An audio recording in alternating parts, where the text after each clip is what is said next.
Olá, senhoras e senhores. Bom dia. Sejam bem-vindos à videoconferência de resultados da Minerva, referente aos resultados do segundo trimestre de 2022.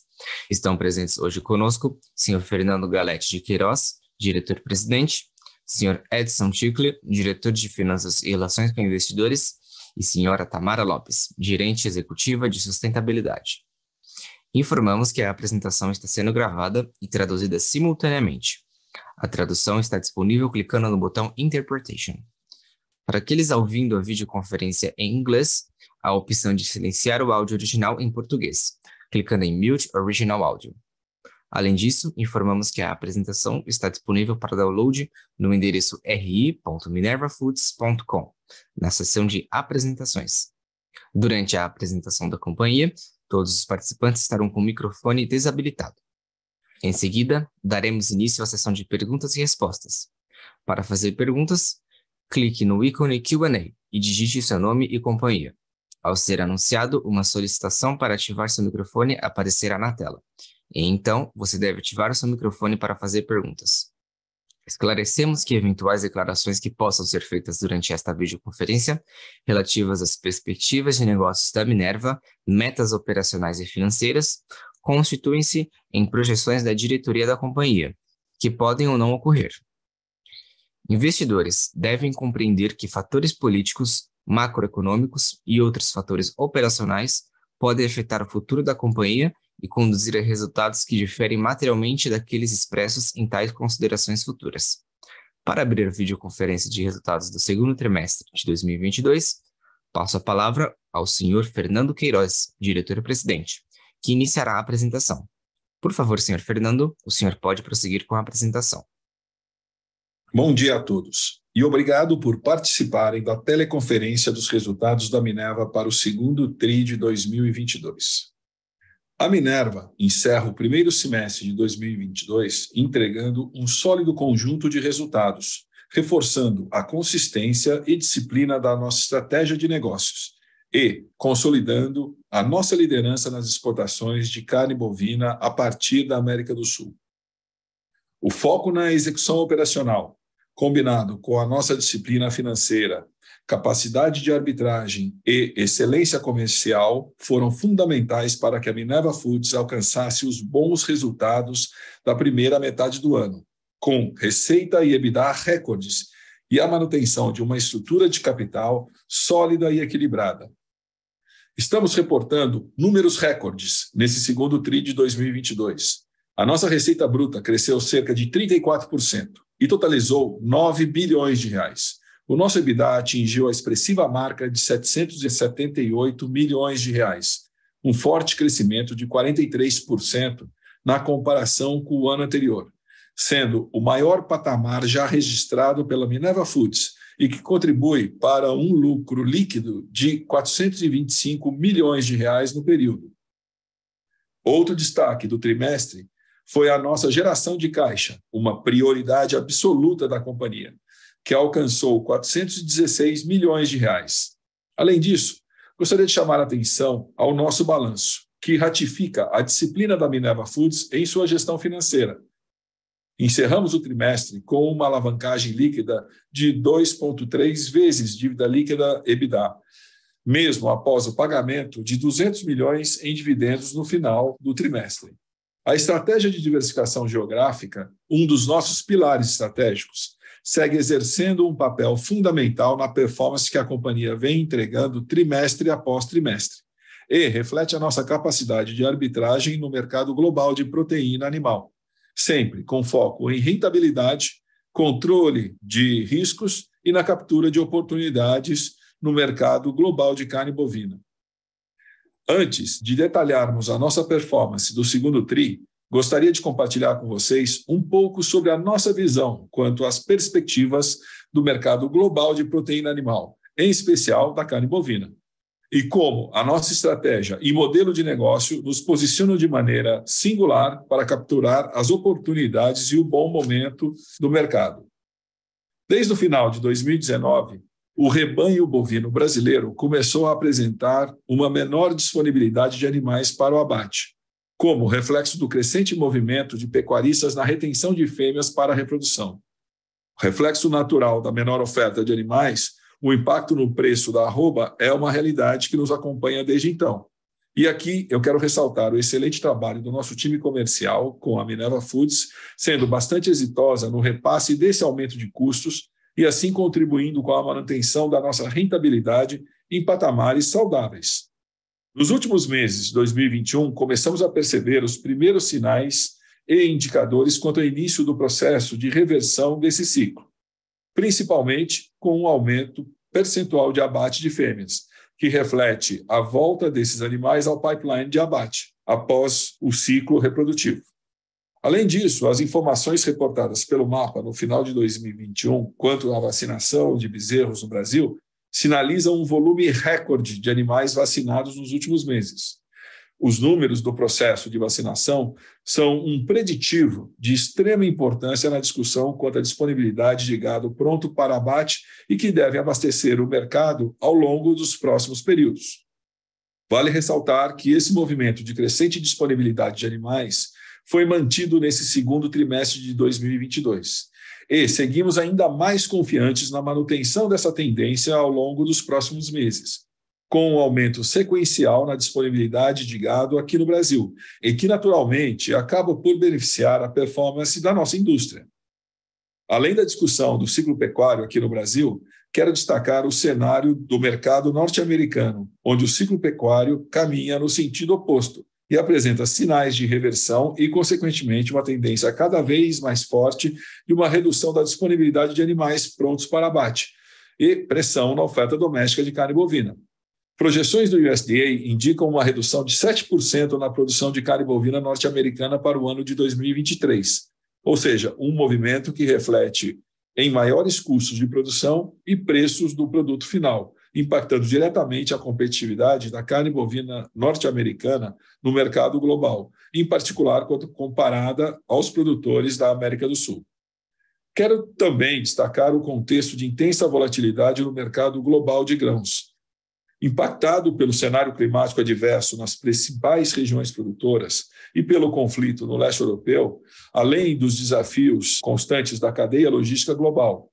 Um contexto de intensa volatilidade e alta incerteza com impacto direto na estrutura de custos, não só da cadeia global de produção de porcos e frangos, como também afeta a cadeia de carne bovina, principalmente nos países que possuem em sua matriz produção via confinamento, resultando em uma perda significativa de competitividade e que beneficia diretamente os exportadores de carne bovina da América do Sul, em função de uma matriz de produção predominante via pasto.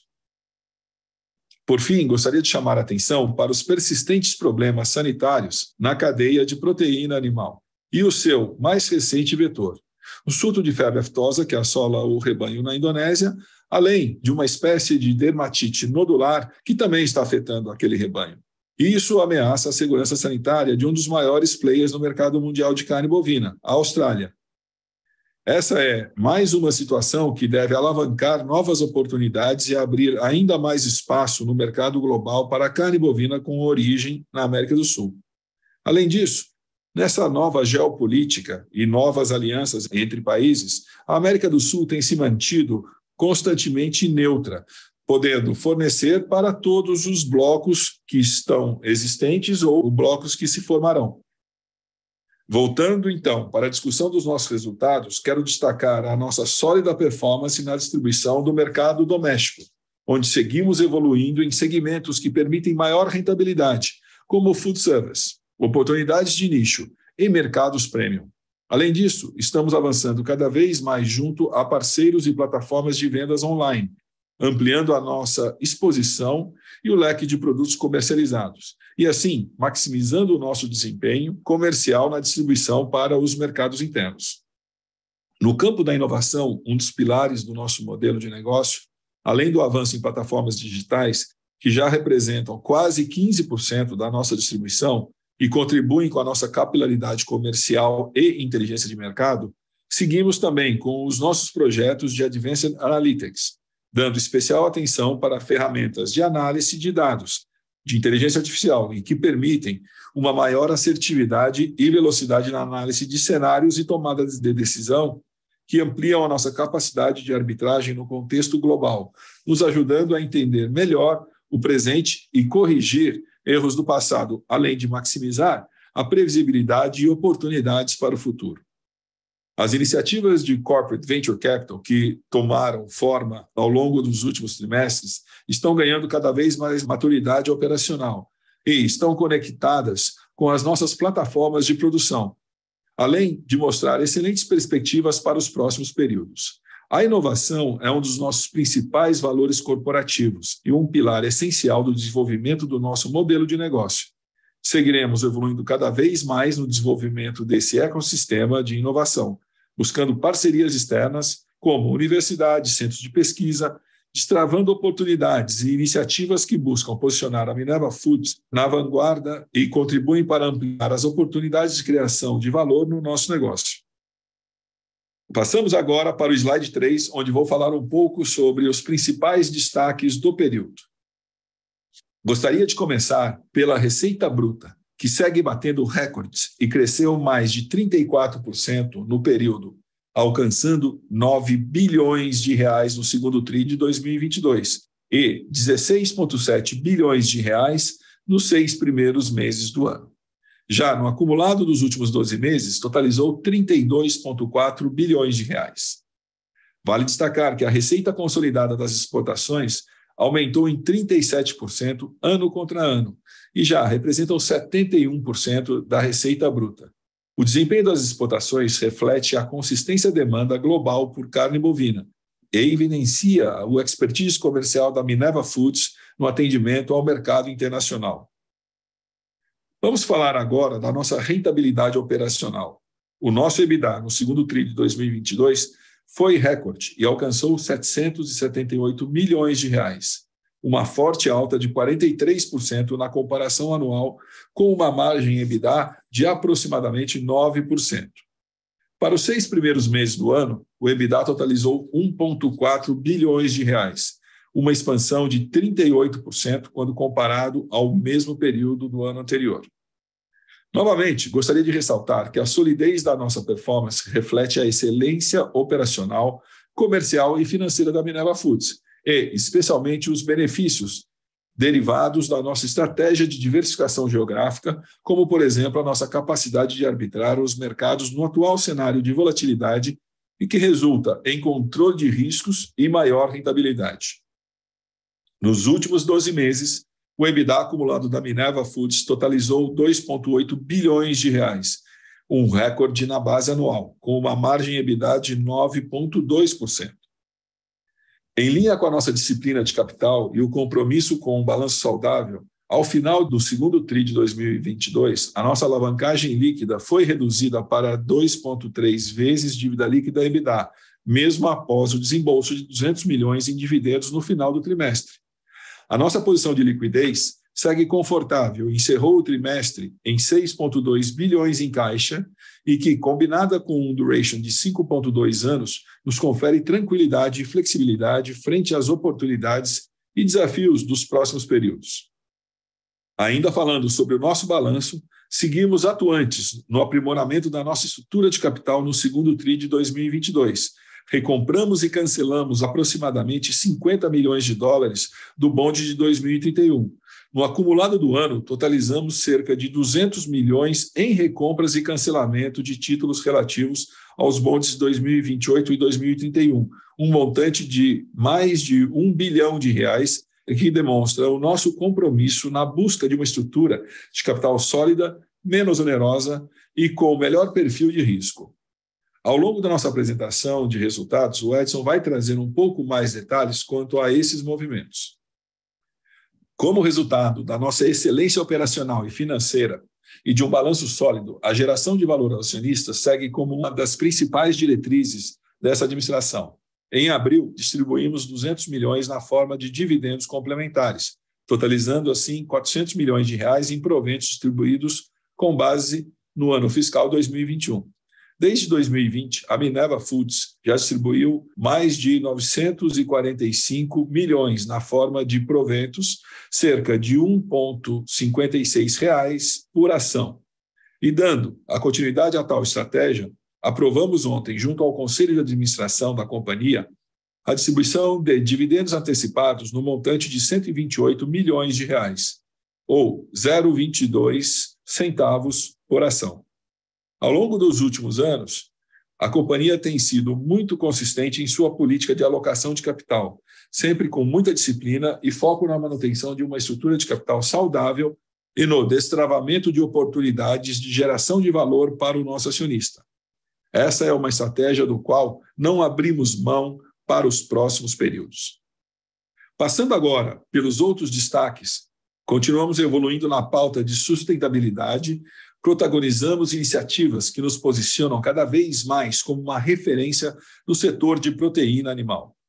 Quero destacar as nossas iniciativas no mercado de carbono, com o desenvolvimento de ações estratégicas com ênfase na eficiência ambiental das nossas operações e na busca por uma cadeia produtiva que alia alta produtividade, rentabilidade e baixa emissão de carbono. Nesse segundo TRI de 2022, por meio das nossas operações no Uruguai, avançamos com a exportação de carne bovina carbono neutralizado, com a pegada de carbono sendo auditada e certificada em todos os estágios da cadeia produtiva.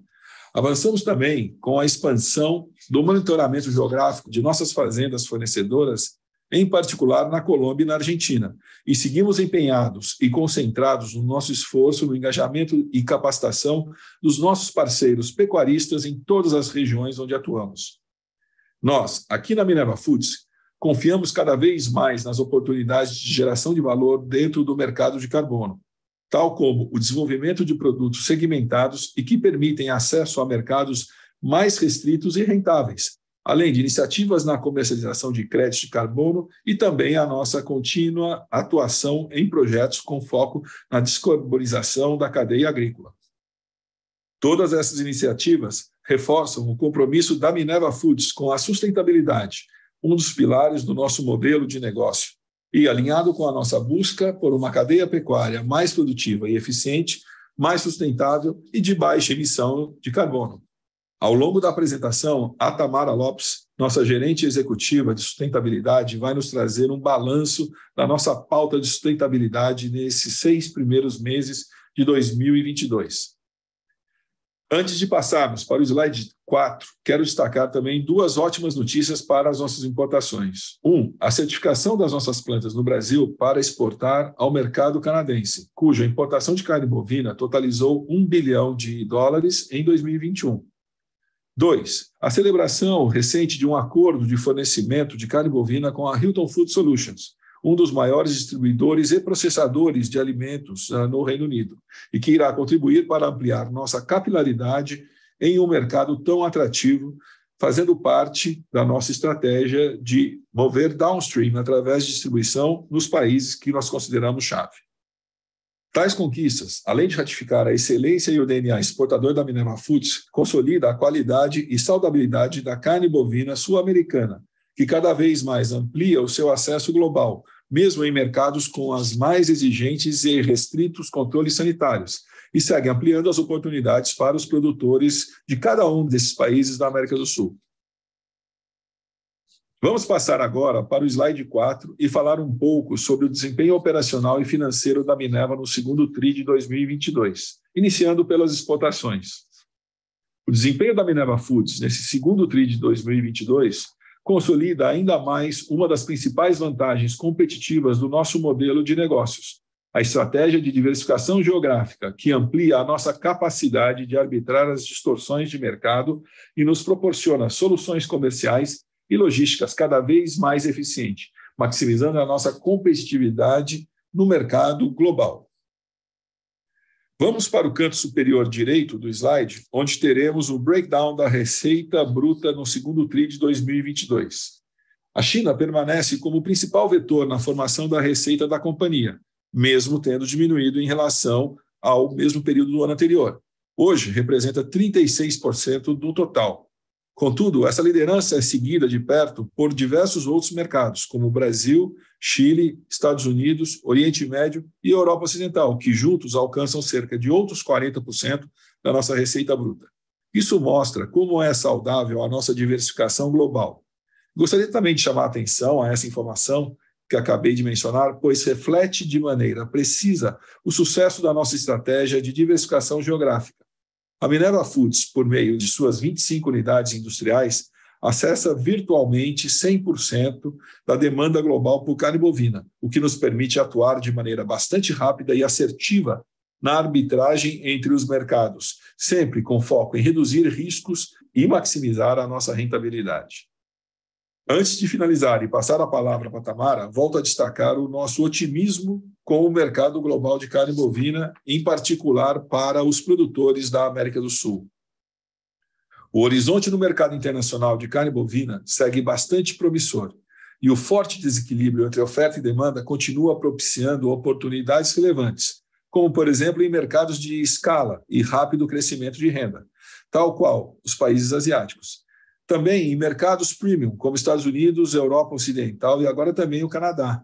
Temos boas oportunidades nos países da América Latina, Oriente Médio, Leste Europeu, África e regiões que tradicionalmente apresentam maior volatilidade e, portanto, ótimas oportunidades de arbitragem e maximização de valor.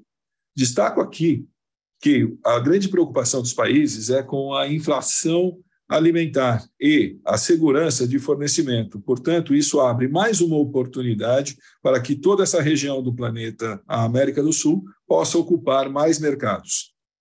Ainda somamos a isso os primeiros sinais quanto ao aumento na disponibilidade de gado aqui no Brasil, em uma tendência que deve ser cada vez mais confortável nos próximos períodos e que contrasta com um cenário diferente em outros importantes produtores mundiais, com menor disponibilidade de animais e pressão de custos na produção de carne bovina. Além disso, temos os persistentes desafios sanitários, como, por exemplo, o surto que eu mencionei no começo da apresentação na Indonésia, e que ameaça a produção australiana. E, por fim, um cenário de alta volatilidade no mercado de grãos, que naturalmente acabam por favorecer os produtores de carne bovina na América do Sul. Diante desse horizonte promissor, a estratégia da Minerva Foods é de seguir com foco em nosso sólido modelo de negócio, maximizando as nossas vantagens competitivas, investindo em inovação, em oportunidades de nichos, especialmente na neutralização do carbono, em gestão de risco e inteligência de mercado, para alcançarmos soluções comerciais e logísticas cada vez mais eficientes e rentáveis, sempre confiando em nossa cultura corporativa, no trabalho da nossa equipe e respeitando o nosso compromisso com a ética e com a sustentabilidade. Agora passo a palavra para a Tamara, que falará um pouco mais sobre a agenda de sustentabilidade da Minerva Foods. Tamara. Bom dia a todos e obrigada, Fernando. O segundo trimestre de 2022 foi marcado por relevantes avanços na agenda ESG, em linha com o compromisso com a sustentabilidade que anunciamos em 2021. Esse compromisso é focado no pilar ambiental dedicação ao planeta e possui 3 grandes eixos: eficiência ambiental nas operações, combate ao desmatamento ilegal e desenvolvimento do programa Renove, visando a baixa emissão de carbono na cadeia de valor. Todas as metas estão alinhadas a um dos 5 valores da cultura Minerva Foods, a sustentabilidade. O pioneirismo da companhia no combate ao desmatamento ilegal na cadeia de suprimentos na América Latina teve como destaque nesse segundo trimestre de 2022 o avanço na expansão do monitoramento geográfico nas fazendas fornecedoras diretas para as operações na Colômbia e na Argentina.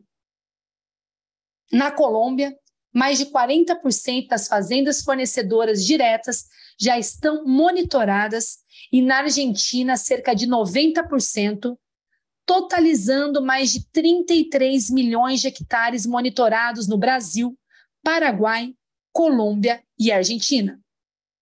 Além disso, após lançarmos ao final de 2021 o aplicativo SMGel Prospec, desenvolvido pela empresa Nice Planet Geotecnologia, o qual permite aos produtores rurais realizar pesquisas detalhadas com acesso aos históricos e análise de conformidade socioambiental de fazendas que pretendem comercializar, a Minerva Foods continua concentrando seus esforços na capacitação de seus fornecedores quanto à importância do uso da ferramenta através de workshops visitas de campo e envio de materiais orientativos.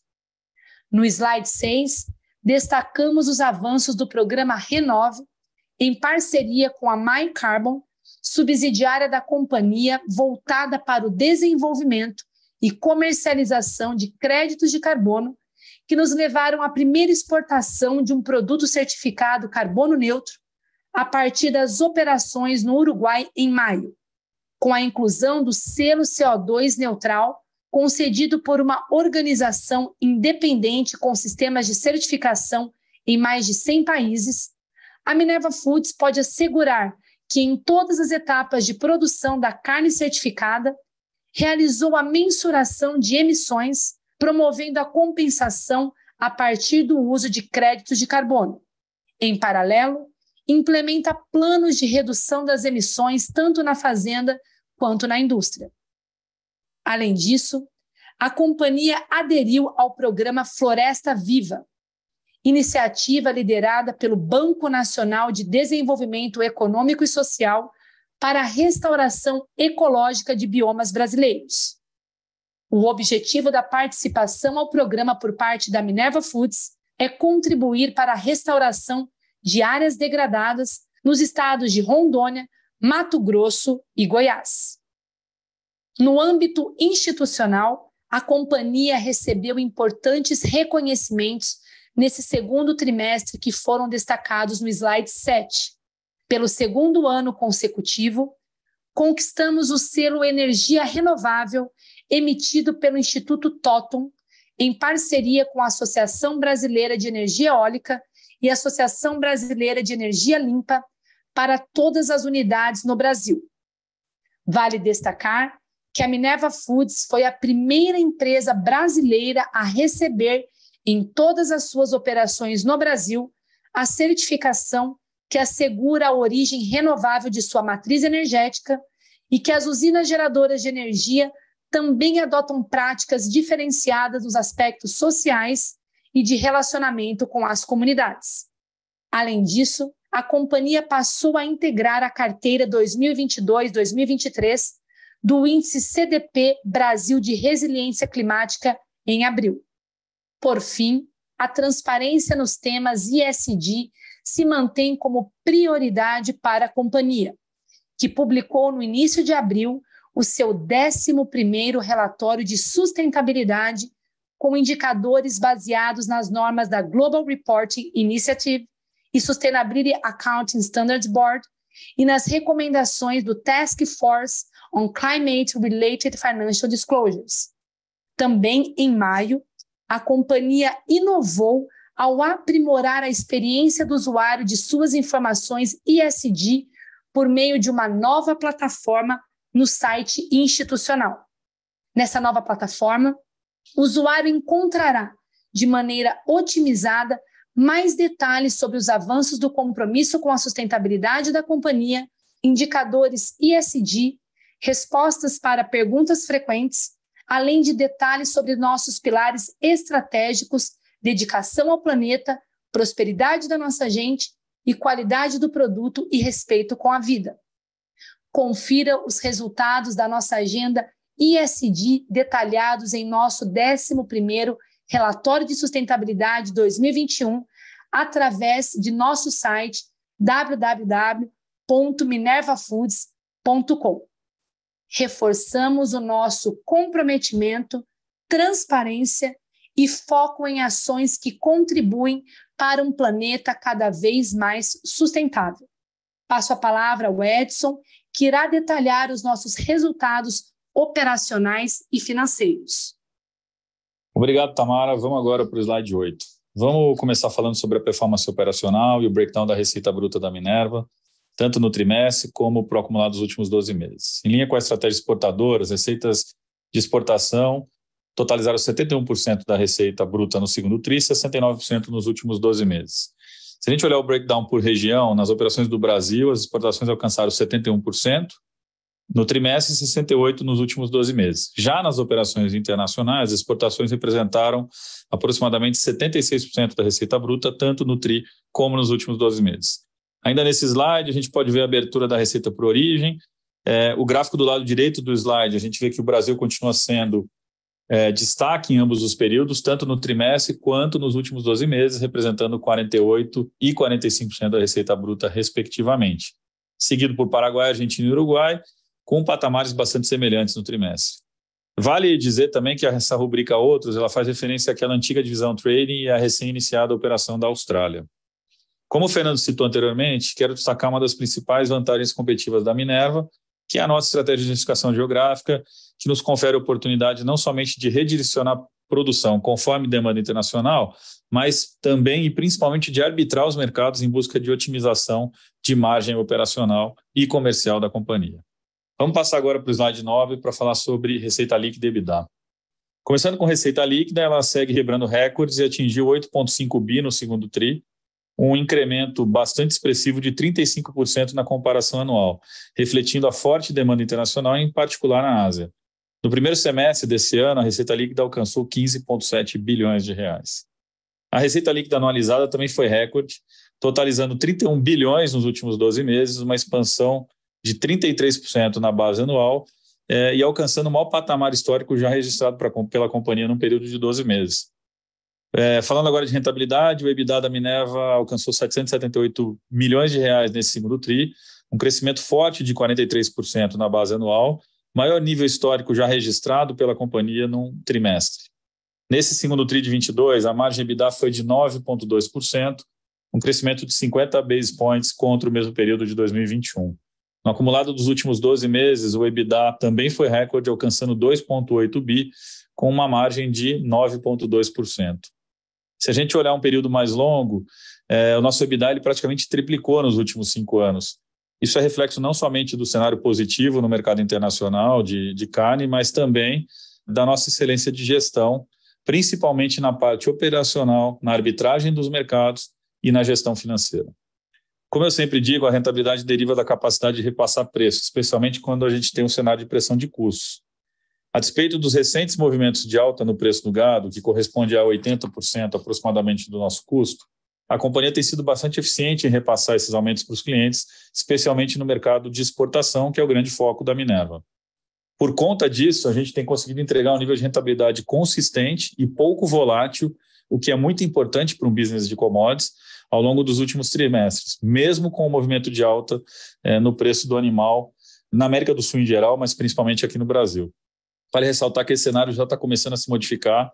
A gente já está vendo os primeiros sinais de virada de ciclo pecuário no Brasil, um contexto que deve culminar na ampliação da disponibilidade de animais prontos para abate ao longo dos próximos trimestres. Ou seja, a gente vê um cenário bastante positivo para a indústria no que tange disponibilidade de animais, especialmente nos anos de 23 e 24. Mudando agora para o slide 10, vamos falar de alavancagem financeira. O nosso índice de alavancagem líquida, medido pelo indicador dívida líquida sobre EBITDA dos últimos 12 meses, encerrou o segundo TRI em 2,3 vezes, mesmo com um pagamento de 200 milhões de reais na forma de dividendos no mês de maio, portanto, ao longo desse último trimestre. Vale ressaltar que desde o início de 2020, seguimos reportando uma alavancagem bastante equilibrada, reflexo de uma estrutura de capital sólida, com menor perfil de risco, um compromisso que essa administração assumiu lá em 2018 de desalavancar o balanço, manter os índices de alavancagem controlados, manter uma estrutura de capital mais balanceada, otimizada e, ao mesmo tempo, crescer a geração de valor através das nossas operações. Vamos passar para o próximo slide agora para falar de resultado líquido e fluxo de caixa operacional. A gente encerrou o segundo TRI com resultado líquido de 425 milhões de reais. No primeiro semestre do ano, o lucro líquido alcançou 539 milhões e no acumulado dos últimos 12 meses totaliza cerca de 762 milhões de reais. Passando agora para o lado direito do slide, o fluxo de caixa operacional foi positivo no segundo TRI em aproximadamente 106 milhões de reais. Nos últimos 12 meses, o fluxo de caixa das atividades operacionais alcançou a marca expressiva de 2 bilhões de reais e segue positivo, mesmo em face da aceleração das operações e do forte crescimento da receita dos últimos períodos. Vamos agora falar de fluxo de caixa livre no slide 12. O fluxo de caixa livre no segundo TRI foi positivo em 416 milhões de reais. Fazendo o build-up do free cash flow no trimestre, a gente parte de um EBITDA de 778 milhões, um CAPEX de aproximadamente 179 milhões, concentrado em investimentos de manutenção, aproximadamente 100, 110 milhões, e o restante expansão das nossas operações. Depois a gente tem a linha de capital de giro, consumindo aproximadamente 51 milhões no trimestre, e o resultado financeiro base caixa foi de 293 milhões de reais negativos. Então, se a gente somar tudo, a gente chega num fluxo de caixa livre recorrente de 255 milhões de reais, adicionando o resultado base caixa dos derivativos, que nesse trimestre foi 161 milhões de reais, o fluxo de caixa livre totaliza expressivos 416 milhões de reais nesse trimestre. Falando agora nos últimos 12 meses, o fluxo de caixa livre totalizou aproximadamente 123 milhões, após pagamento de 400 milhões de reais de dividendos no período.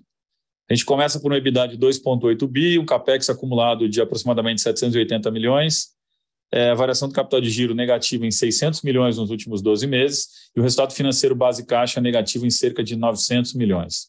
Quando a gente soma tudo isso, a gente chega a um fluxo de caixa livre de aproximadamente 523 milhões de reais nos últimos 12 meses.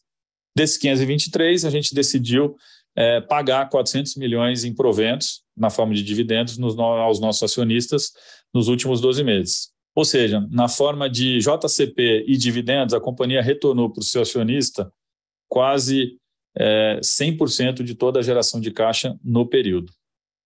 Vamos passar agora para o slide 13, para entender o bridge da dívida líquida. Ao final do trimestre anterior, a dívida líquida totalizava aproximadamente 6,5 bi. Nesse segundo TRI, a gente teve um fluxo de caixa livre positivo de 416 milhões, já contemplando o resultado caixa dos derivativos. Além disso, também com reflexo na dívida líquida, a gente tem um impacto não caixa de 68 milhões de reais positivo dos derivativos, que acaba reduzindo também o nosso endividamento. E aí nós temos o impacto negativo do pagamento de 200 milhões de reais em dividendos feitos em maio. E, por fim, a gente tem também um impacto na dívida negativo, ou seja, aumentando a dívida de aproximadamente 389 milhões de reais relacionados à variação cambial da parcela da dívida que está atrelada à moeda estrangeira. A gente sabe que o câmbio se depreciou nesse último trimestre.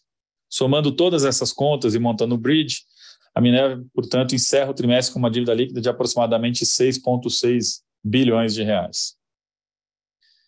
Eu queria mencionar que a política de hedge segue protegendo o nosso balanço. Atualmente, a nossa política implica que a gente deve ter no mínimo 40% de proteção para a exposição cambial passiva de longo prazo. Isso tudo pode ser verificado nas notas explicativas das nossas demonstrações financeiras.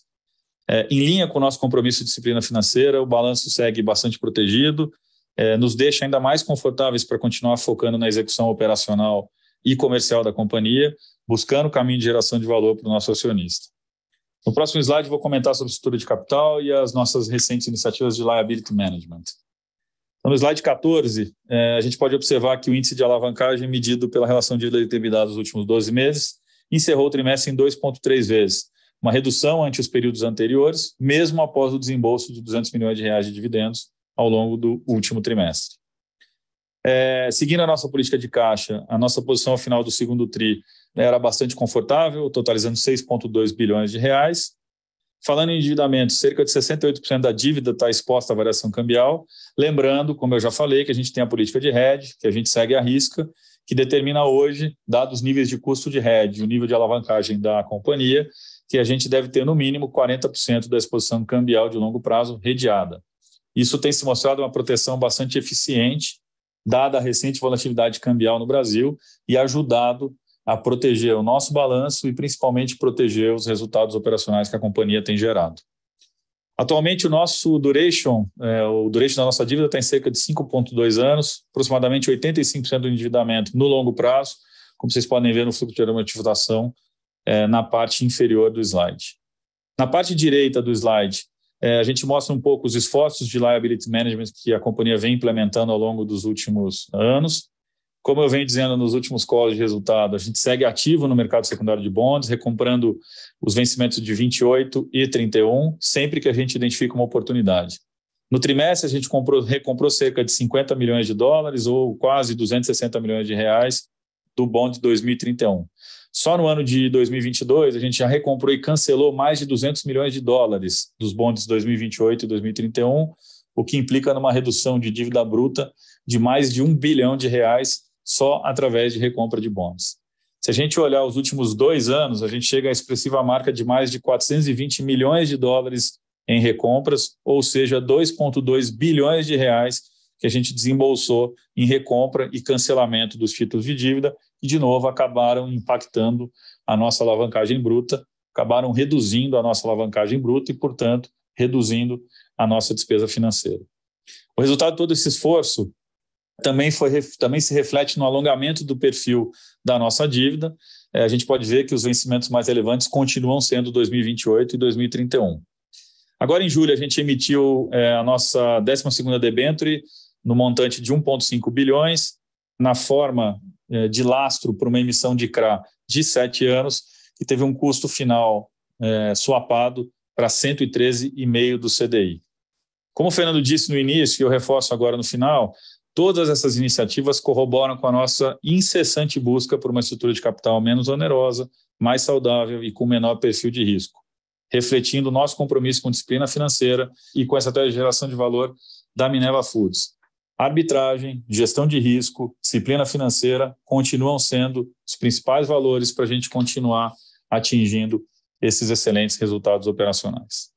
Eu vou devolver a palavra agora para o operador para a gente iniciar a sessão de perguntas e respostas. Muito obrigado.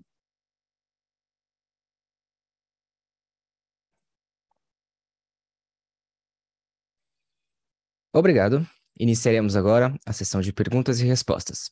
Lembrando que para fazer perguntas por voz, basta clicar no botão levantar a mão, clicar no ícone Q&A e digitar seu nome e companhia. Para perguntas por escrito, envie no ícone de Q&A. Ao ser anunciado, uma solicitação para ativar seu microfone aparecerá na tela. Nossa primeira pergunta vem do senhor Ricardo Alves, da Morgan Stanley.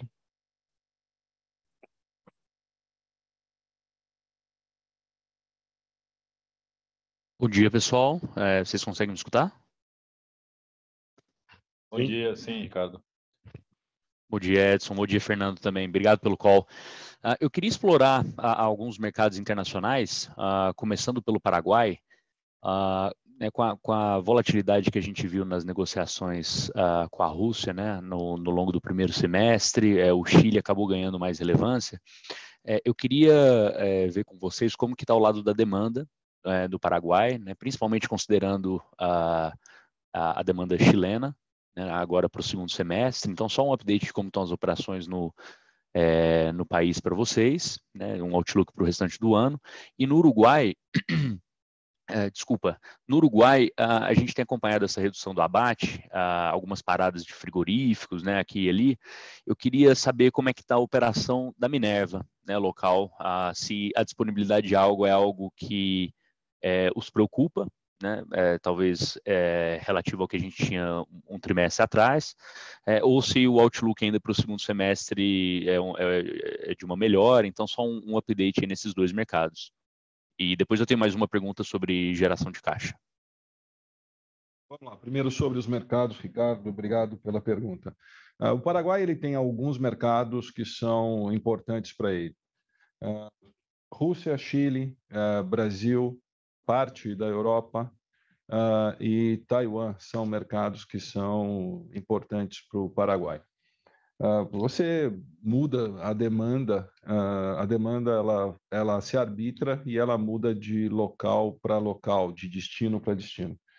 Então, não existe um problema, nós continuamos com a operação no Paraguai, como você viu, como nosso segundo maior volume de abate. Então, continua normal.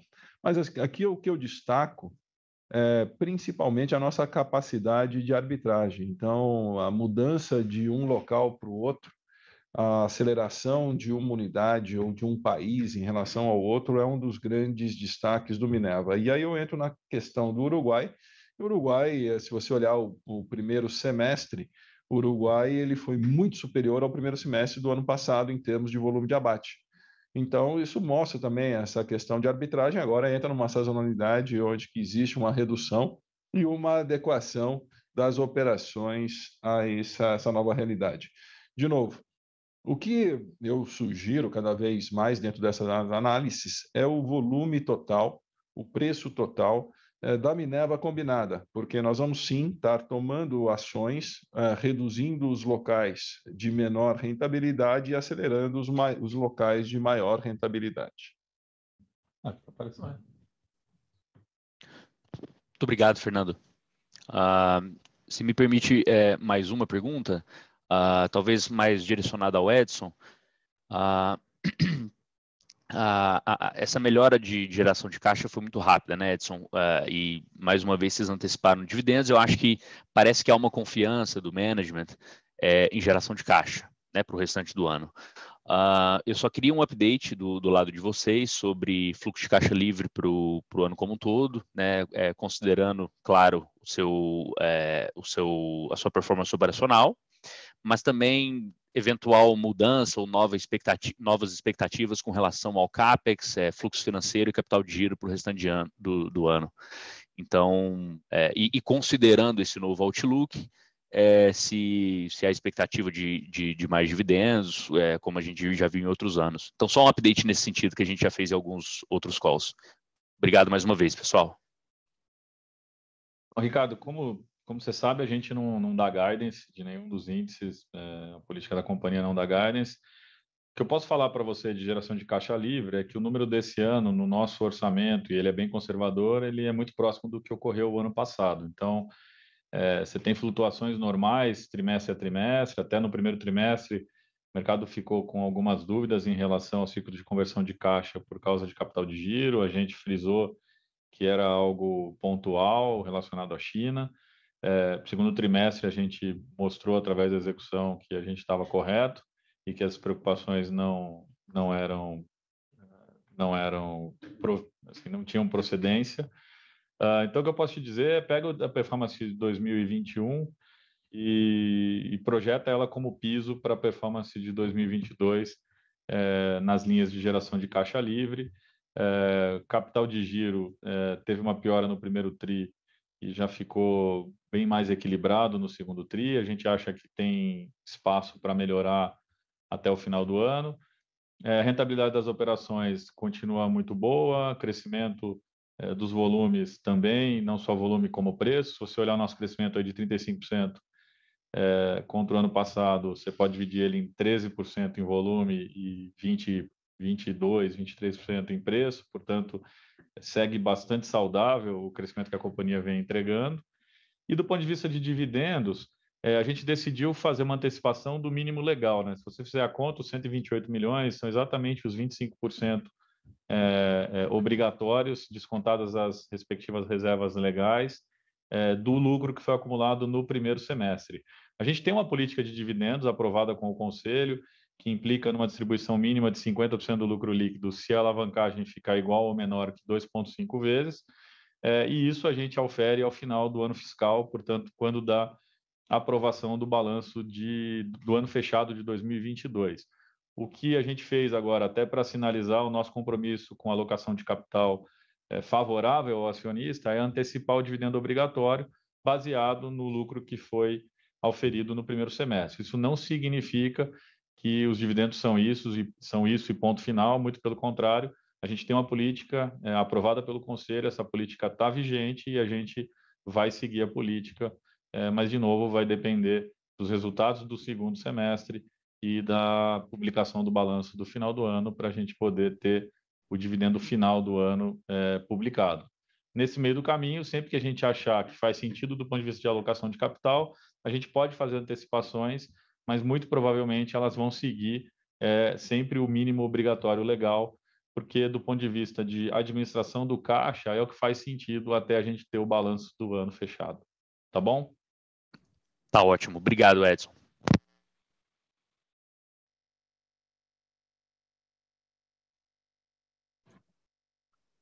Nossa próxima pergunta vem do senhor Tiago Duarte.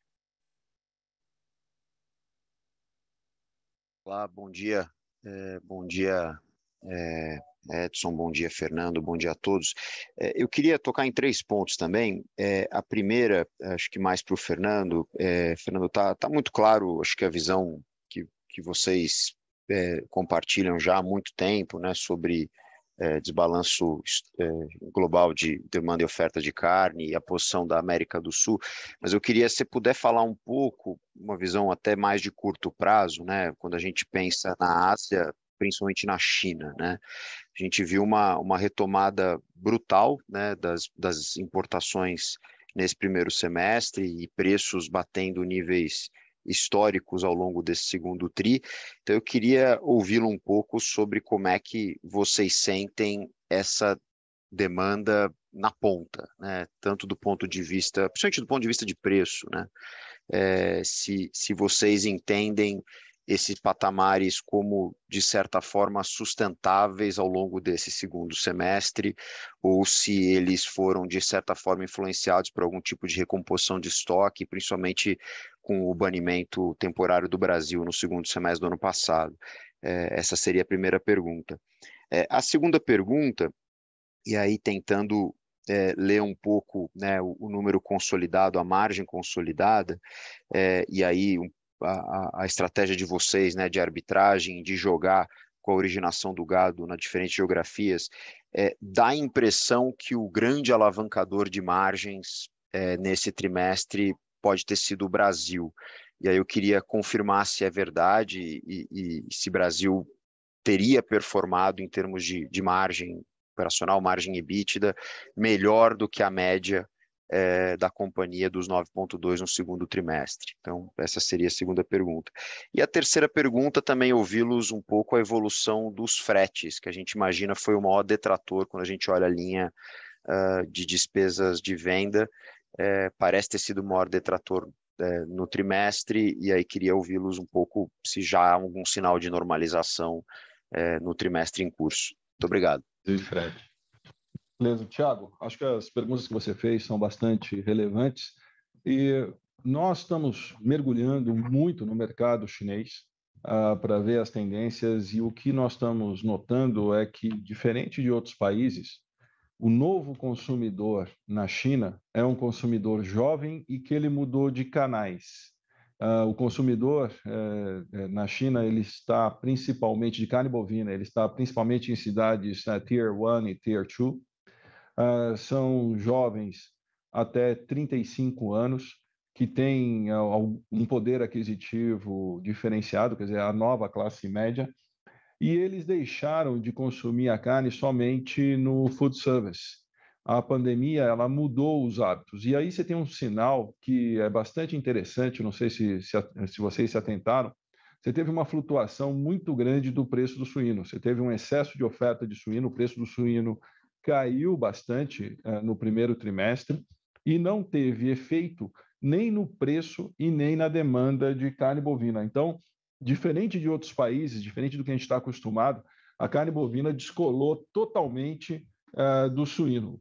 E a gente foi buscar essa resposta do porquê, e ela está num público diferente, um público mais novo, um público que vê carne bovina como um produto aspiracional, e a mudança do canal. Quer dizer, o jovem, ele não cozinha o suíno, ele não faz o suíno em casa, mas ele faz sim um steak, ele prepara isso daí. Então, é isso que explica esse descolamento da correlação entre o consumo de carne bovina e carne suína, independente do preço.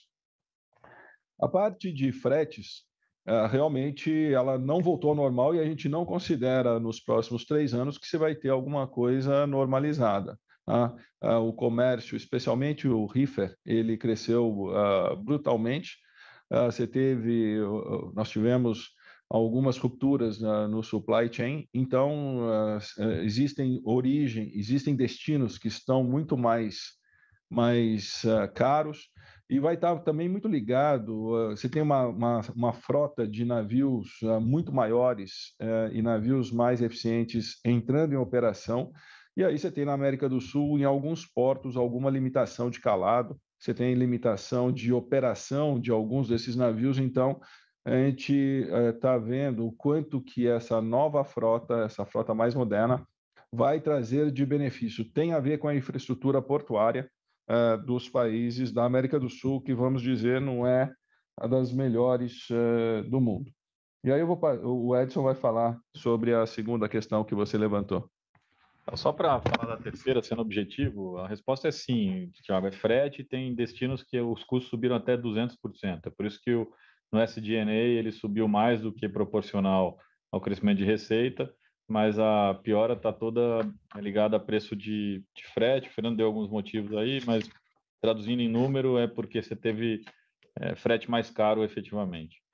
Sobre como é que são as margens dos países, Brasil foi o maior contribuidor. Se a gente fizer um ranking aí, Brasil, depois Paraguai, depois Argentina e aí Colômbia e Uruguai, nessa ordem, se a gente pegar as margens individuais. O fato é que, para nós, o que vale é a margem consolidada. Tem muita fonte de resultado aí que vem de arbitragem, de você mudar o destino de um país para o outro em relação à origem, você arbitrar e puxar carne de um país para o outro para suprir mercado interno, por exemplo. Então, assim, essa conclusão sobre quais são os países que têm as melhores margens, ela é um pouco prejudicada pela estratégia de arbitragem. Mas, se a gente for olhar, quiser ser simplista, a gente pode dizer que o Brasil foi o maior contribuidor. Tá super claro, obrigado.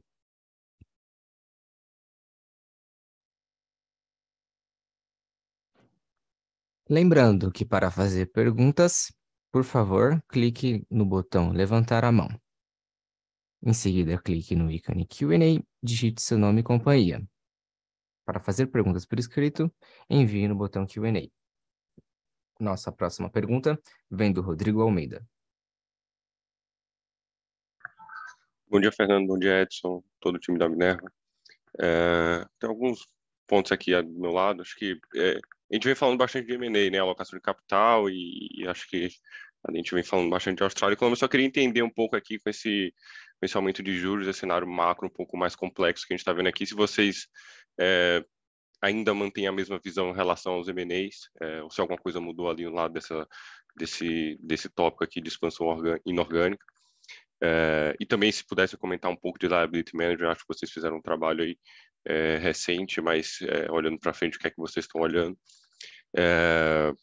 Um segundo ponto aqui, falando de mercado doméstico, a gente viu aí algumas plantas entrando em férias coletivas e mais. Queria entender um pouco como é que vocês estão vendo aqui esse cenário doméstico, como é que vocês estão lidando com a situação. Pudesse pegar um update aqui. E aí, por último, eu acho que é interessante ali a parte das exportações de carne carbono neutro. Eu queria escutar um pouco de vocês, quem é que está comprando esses produtos, né, carbono neutro, se é mais focado em food services e varejo, também aceita. Eu queria entender um pouco como é que é o prêmio que vocês estão vendo hoje e olhando para frente, o que é que a gente pode pensar, o que é que pode representar de volume. Acho que a gente ter uma ideia aqui do que esse negócio pode ser. Obrigado. Ricardo, qual que é a segunda pergunta que a gente não pegou? A primeira é sobre M&A e a segunda? Oriente Médio, você falou? Não, a segunda era sobre doméstico aqui no Brasil, né? Com o que a gente viu de plantas entrando em férias coletivas. O que é que vocês estão vendo aqui no cenário doméstico? Só para pegar um pouco de colo aqui de vocês em relação a isso. Tá bom, eu vou responder a primeira, Rodrigo. Cara, M&A, vamos lá. Assim, a gente não falou nada específico. O que a gente disse é que existe um business plan, existe um approach estratégico que é crescer na Colômbia e na Austrália. Isso a gente já falou muitas vezes, e isso continua. A gente continua na mesma estratégia. O que a gente tem que ressaltar, e a gente vem demonstrando, é a disciplina de capital, o comprometimento com uma estrutura de capital balanceada, ótima, cada vez mais leve, menos onerosa. Isso a gente tem entregue e tem demonstrado que a gente não vai abrir mão de manter um equilíbrio financeiro, uma estrutura de capital equilibrada para dar qualquer tipo de passo de M&A. Então, a gente deve dar passos pontuais. A exemplo do que a gente fez na Colômbia, os últimos 3 anos, a gente mais do que dobrou a operação na Colômbia com uma aquisição pontual e a gente não comprometeu o balanço. Pelo contrário, a gente, como eu já reafirmei, como a gente tem gerado muito caixa livre advindo das operações, a ideia é usar esse caixa, essa geração de caixa operacional para eventualmente dar passos de M&A. Então, isso está mantido e a responsabilidade e a disciplina é a mesma. Agora, o Fernando vai responder as outras perguntas. Primeiro, falando sobre o mercado doméstico, se vocês olharem o parágrafo, o slide 4, nós mostramos o breakdown das receitas. O Brasil, ele fica entre segundo e terceiro maior destino.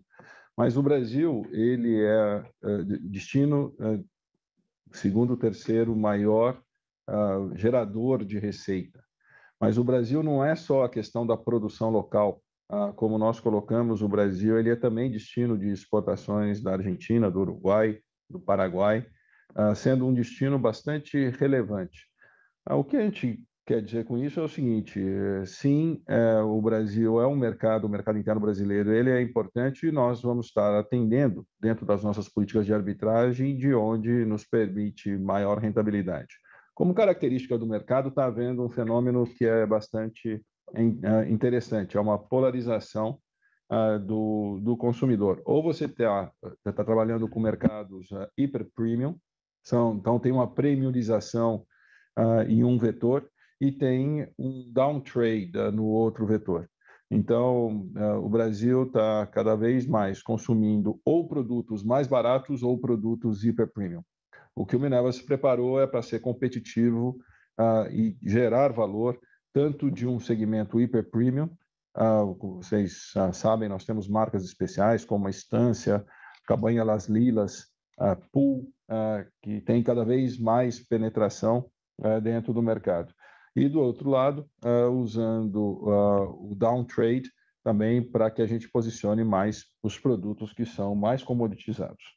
Em relação a carbono neutro, nós não vamos estar dando disclosure de quais são os canais, mas o que a gente pode te dizer é o seguinte: o B2B, especialmente contas globais, sejam de indústrias, sejam do varejo, sejam do food service, todos eles têm uma preocupação muito grande com a descarbonização. Todos eles estão buscando produtos de carbono neutralizado, não só da parte da fazenda, mas dentro da cadeia toda, no escopo 1, 2 e 3. E o que o Minerva fez foi se preparar para que a gente pudesse atender esse nicho que é crescente e cada vez mais demandante. Ótimo, obrigado, pessoal. Bom dia.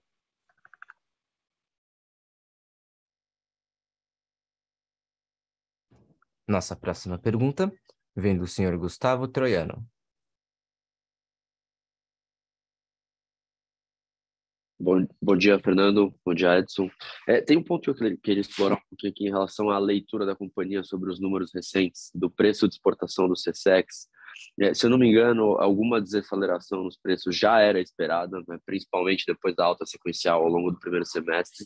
Mas eu queria ouvir de vocês se essas variações recentes se acomodam no planejamento da companhia, né? Se existe algum fator que tem um poder explicativo maior que vocês acham que possa ser o driver desse movimento. Então, qualquer take que vocês puderem dar para dividir com a gente aqui sobre esse tema seria ótimo. Obrigado. Eu vou num nível mais macro. A demanda continua forte. Existem sazonalidades diferentes em diferentes locais. Nós temos, assim, o nosso monitoramento, que ele é diário, do que acontece em cada um dos mercados. Os dados do CSEX têm algumas limitações. Ele analisa preço médio. Então, se você tem uma alteração de mix, você pode concluir erroneamente de que houve um aumento, ou uma melhora, ou uma piora, o que não é necessariamente verdade. O que eu acho que vale destacar aqui, Gustavo, se você olhar no slide que nós temos o breakdown das nossas receitas, é como ela está muito mais diversificada nos diversos países que nós atuamos. Então, a diversificação ela aumentou brutalmente, ela quebra a dependência de um mercado só, então ela tem ela se torna muito mais saudável pela quantidade de mercados que nós estamos atendendo. E como eu falei no call, praticamente todos os mercados importadores são atendidos pela Minerva de uma das suas origens hoje em dia. Tá claro, obrigado.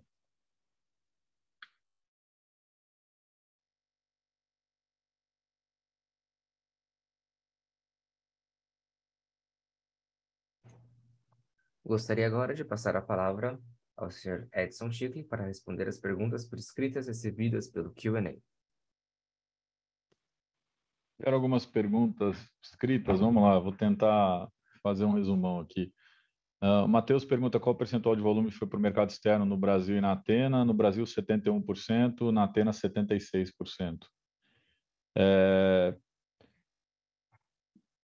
Pede para a gente dar mais detalhes sobre riscos para a Austrália da febre aftosa na Indonésia, se já teve algum caso no país. Você quer falar, Fernando? Os vírus foram detectados no aeroporto. A Austrália subiu brutalmente os alertas. Se chega um voo de turistas da Indonésia para a Austrália, eles têm que passar naqueles tapetes e nas câmaras de desinfecção. Tal é o pânico e o alerta que a Austrália está tendo. Sim, existe um risco, porque existe um fluxo de animais vivos da Austrália para a Indonésia.